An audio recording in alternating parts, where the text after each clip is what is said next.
All right, part It deuce. was hot. Philip and I reminiscing about 2 years ago at Murfreesboro, roasting to death.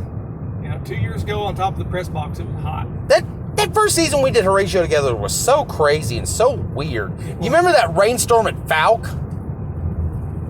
We drove down there on a Thursday night. Oh, And that sideways rain coming through the stadium and Oh, stuff my like goodness. that. Drove all the way down there, drove around Texarkana, and ended up eating at the Pizza Pro. I ended up ordering that fried chicken that was so awful and greasy because I was on a double duty trip. It was cold and it was wet. Yeah. It was the double duty. It was the back to back for me because it was going to be a smorgasbord. Mm-hmm. If you remember right, if I remember right, because left work, came down to meet you, drove to Falk, turned around, went back to work the next morning, and then went out of town for the weekend. Right, because it was that's a Thursday night game. The last game of the season's always a Thursday night game. Okay, part two. Now we were going the Alex, Mayim Bialik thing, etc. The guest host thing. That's where we were.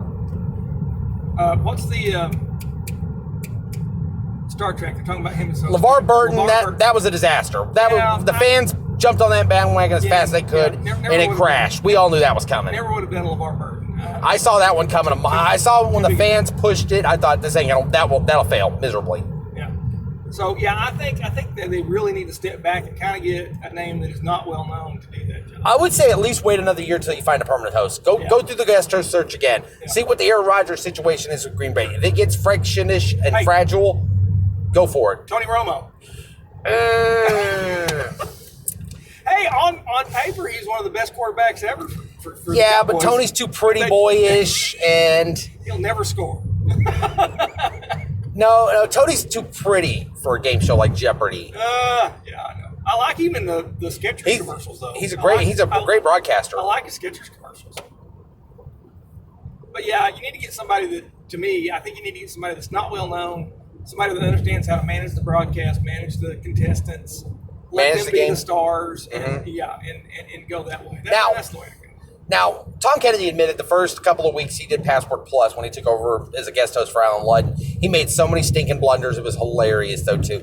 If you ever get a chance on YouTube, look up the French incident. Yep. Him and Dick Martin and Betty White nearly double over and fall over, just laughing so damn hard. That whole era, whenever Dean Martin and Betty White and Dick Martin. Late 70s, early 80s were the great game show era. Late 70s, early 80s. The stars that they had on a lot of those shows then were just fantastic. I mean, Hollywood Squares. Oh, my God, yes. Oh, wow. Hollywood Squares was fantastic. I mean, the original Squares with Peter Marshall was terrific. The John Bauman Squares was just something wasn't right with it. Right. John Davidson tried hard and did a good job. It was just the talk show, the tabloid talk shows were taking off, and game shows were starting to get left in the dust. Right. And when Tom Bergeron came back from Squares, Tom was terrific. Tom played a perfect straight man.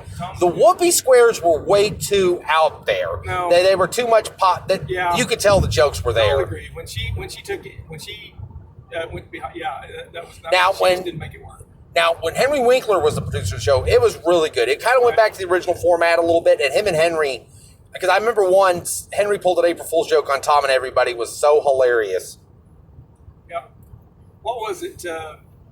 One of the guys that was pretty regular there, Alan Stewart? No. No. Stewart. Alan, I can't remember his name. Alan King? Alan King. Yes. Yes, Alan King.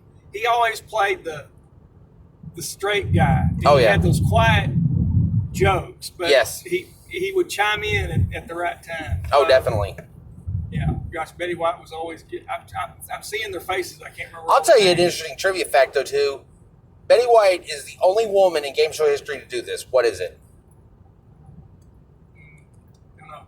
She's the only woman to ever win the game show Emmy for Best Host. Oh, really? I didn't know that. Mm-hmm. I believe it. Totally. Yeah, Betty won Best Game Show Host in 1983 for a game show she did called Just Men. The corniest damn concept ever, and she still won.